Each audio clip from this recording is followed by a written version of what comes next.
Hello and welcome to DIY by the Pond. Today I'm going to be showing you how we made DIY weed killer with some simple products we already had at home. Let's get started.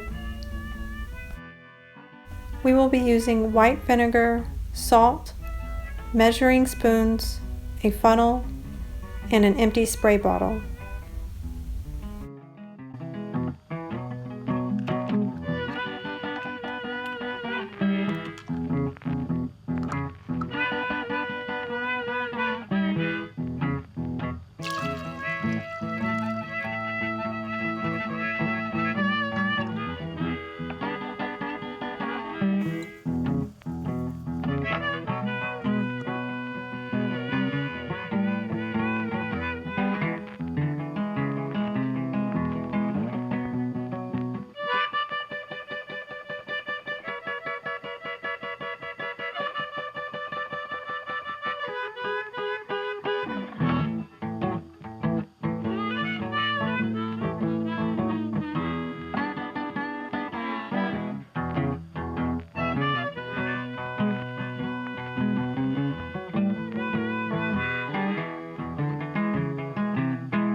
Well, it worked great, and it only took a few days for the weeds to completely die.